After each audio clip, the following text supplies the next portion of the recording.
Hello, I'm Oliver Jones. I'm the director of Nasty for the Prodigy.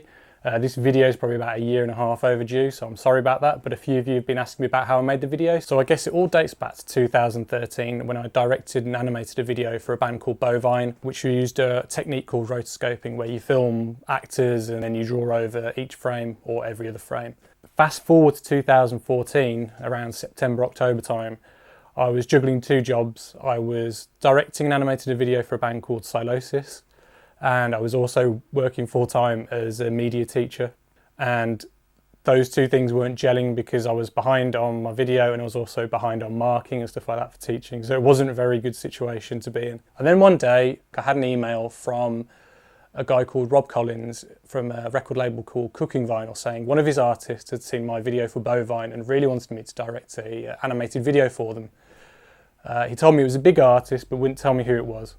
Now at the time I was so tired from doing this music video and also working at the same time, so I mean looking back now it was a stupid thought, but I thought I can't do this, I just can't do it. But my friend looked at the website and said, man, you've got to look at the bands on his roster. So I went on his website and saw a list of bands, and obviously on there was the Prodigy. I was like, can't be the Prodigy. I mean, they haven't released anything in years. So I gave him a call, and it turns out the band was the Prodigy, and I'm not even joking, my heart leapt out of my body. I mean, growing up, and still to this day, the Prodigy were and are one of my favourite bands. I've seen them live loads of times, and I remember going on D&V and all I was listening to was the Prodigy. To say this was awesome is a bit of an understatement that, you know, one of my heroes had seen one of my videos and wanted me to direct a video for them. So I was in a bit of a conundrum. I already had two jobs on the go. I had the music video for Silosis and I also had my teaching job. So something had to give, but at the same time I hadn't got this Prodigy video yet. Nothing had been greenlit. I hadn't got the seal of approval yet, but I couldn't let it slip through my fingers. You know, I really wanted this. You know, I've been working for over 10 years to have a break like this, and suddenly it's in front of me in reaching distance, and I wanted to grab it and hold on to it. So they sent me the track, which was Rebel Radio. Great track, by the way, I loved it. The only brief they gave me was they wanted a fox-like character in the video. That was it. So it was completely open to interpretation. So the first thing that just kind of popped out of my head and into my hand as I was drawing was this kind of like slender humanoid fox type character carrying a boombox. So I showed it to my friend Brandon, who has been a frequent collaborator on many of my projects, and I've worked on a ton of his. We just worked really well together, and I showed him this idea of this fox character and the song, and he really liked it, and together we came up with our idea for the video. So this enigmatic fox type character would go into bars and strip clubs where degenerates and lowlifes would be, that people that society may look down upon. And he would hypnotise them with glowing eyes, and they'd start following him like a Pied Piper. And then he'd be flanked by his left and right by Keith and Maxim, who'd be singing and shouting and screaming the Rebel Radio anthem. The camera would pan down and we'd see Liam like broadcasting it out to the world. And then we'd go back up to the top ground level where, the mass of people would be even bigger following this fox type character till they get to a prison where he then plugs in the boombox, blows up the walls, prisoners come out, there's a massive fight between the police and the prisoners and the strippers and the drunks, the druggies, the alcoholics, all these kind of people. All while the fox would stand back and just watch it all happen, all play out. And then all of a sudden it started going a bit trippy and it all started going a bit weird and all a bit hallucinogenic like. I had the idea of Keith's head becoming just a giant mouth and things like that. The fox would then pick up one of these news reporter cameras and look into the camera and hypnotise the world, the Selfie of Doom as we called it in the treatment. So yeah, basically we came up with this idea that was totally balls to the wall, totally crazy, because we thought it's the Prodigy, we shouldn't hold anything back. But ultimately when we sent in the treatment with the artwork, they weren't quite digging it. I think some of the ideas they've had in previous videos and things like that, so they weren't keen to retread familiar ground, they wanted to break new ground, which is totally fair enough. But I thought I totally fucked it up and it was over. But no, Liam just said, well, come up with another idea. So what we did was we took several elements from that video. So I know Liam likes the Pied Piper idea and the glowing eyes of the fox, but they were very keen on actually having a fox in the video. So instead of a humanised fox, they wanted it to be a fox. Yeah, and then from there we came up with the idea of the fox hunters. Brandon came up with the idea of the fox going into the garden, meeting the young girl, and that causing a chain of events which lead to the fox hunters to end up being, you know, lured by the fox. And then I came up with the idea of the hunters becoming foxes themselves, essentially becoming what they hate the most. And then, you know, we figured out the rest of it as we went along. So it was quite a simple process once we got that idea, but sometimes you've got to throw in everything in the kitchen sink to kind of whittle it down to this kind of smaller idea that I think a lot more effective, and it kind of says something more than the original video did. So we sent the treatment, they loved it, but they wanted to see more from us in terms of storyboards, character designs, concept artwork. They also wanted us to try and include the band, which, you know, we did a few concepts and mock-ups, but eventually that kind of fell to the wayside because the band felt it was stronger if it was just about the story and it didn't focus on the band. I also did some animation tests with the fox, and then we sent those off, and they, you know, this idea was going in the right direction now. But the one thing they wanted it to be a real fox, so they wanted it to look like the fox from the album cover. I originally thought it was all going to be animated because that's why I originally thought I was hired, because of my previous video for Bovine was completely animated. But it turns out they wanted a real fox. Where do you find a real fox? You know, do I set up a green screen in my garden and try and just hope one runs past?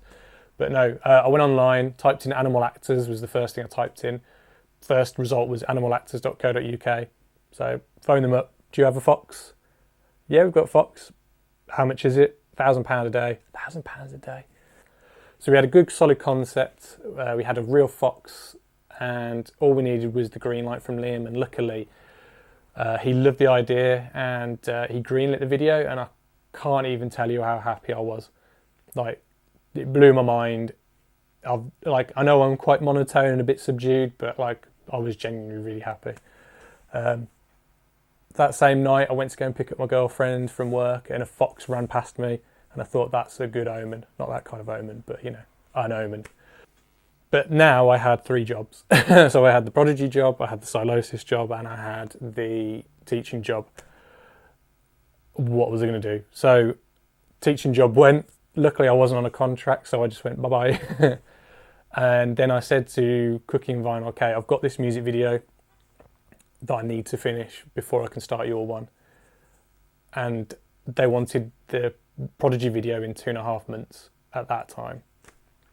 And so I said, okay, if you give me 2 weeks to finish the Silosis video, then I'll spend 2 months doing the Prodigy video.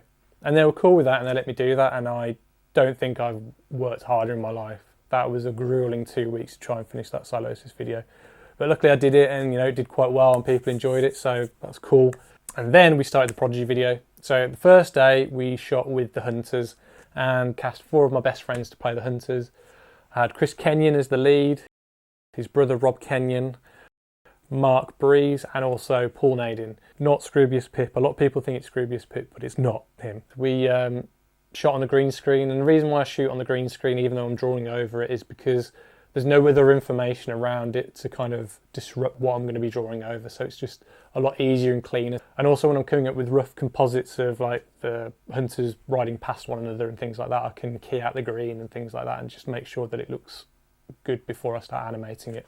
The way we simulated the horseback riding was they mounted the back of the settee. That couch took a complete pummeling to the point where it snapped in the middle. Whoops. But luckily that green screen studio doesn't exist anymore, so they're none the wiser. Then the next day, me and Brandon travelled all the way down to London to film the fox. That was an interesting experience, to say the least. We were told that they had a farm and like loads of fields and loads of space that we could set up our green screen and film the fox on. But as we got to the location, we got to a very small little terraced house, and I'm thinking, this doesn't look much like a farm.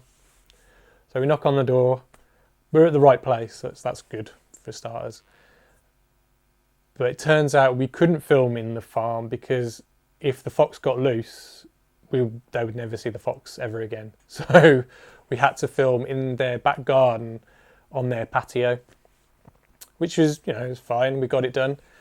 And the way we got the running shots back and forth was we had to just stand around in a circle and kind of like, if he ran towards us, we just kind of went like that. And he went back and forth like that until we got loads of wide shots.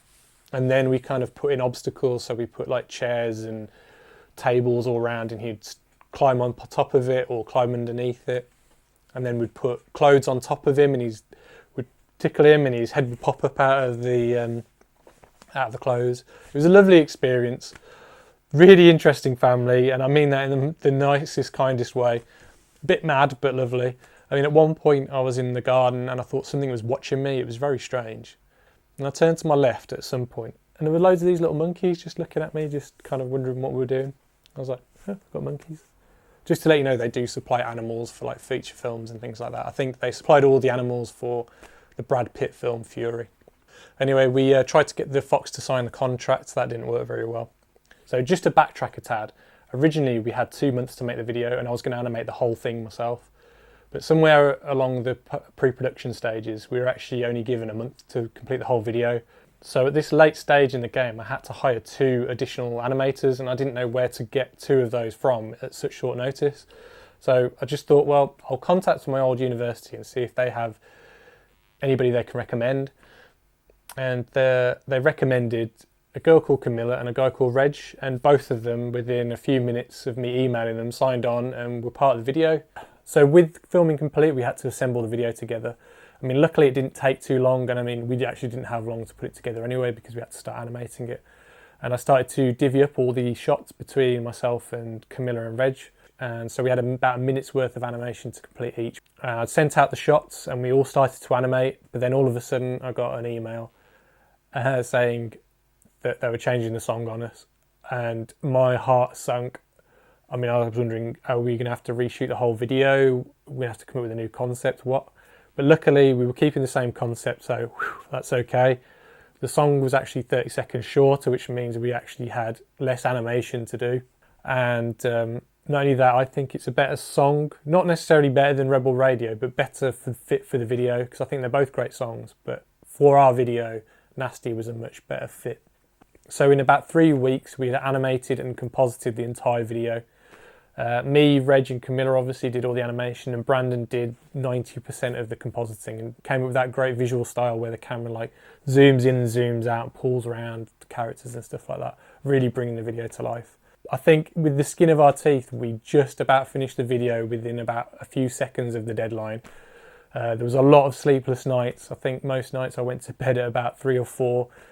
One night I even went home and left the front door completely wide open because I was kind of in a semi-sleep trance-like state, almost like the fox hunters in the videos. The video that we delivered is pretty much what you see. I think we had to do a few alterations, like get rid of license plates off cars and a few phone numbers off bins and things like that. But other than that, what you see now is what we delivered. It was an amazing experience. I've never done anything as cool as that before or since. So I'd like to thank Brandon, obviously, for being my producer and compositor, but not only that, like my filmmaking confidant, my filmmaking brother from another mother. I'd like to thank Reg and Camilla for always being on time and producing some great animation.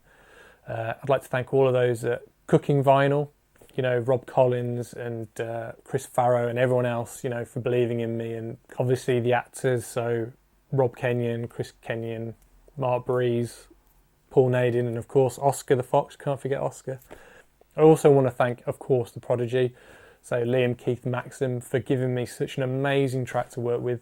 I really appreciate it, and it's one of the greatest things I've ever worked on. I also want to thank all the Prodigy fans from around the world, especially those from the Brain Killer Forum and the Dirt Chamber Facebook group. You've all been amazing and really supportive of me, and I really appreciate it, and it doesn't go unnoticed. So that's about it. If there's anything I didn't answer in the video, please just pop it in the comments below and I'll do my best to answer it for you. Okay, see you later. Bye.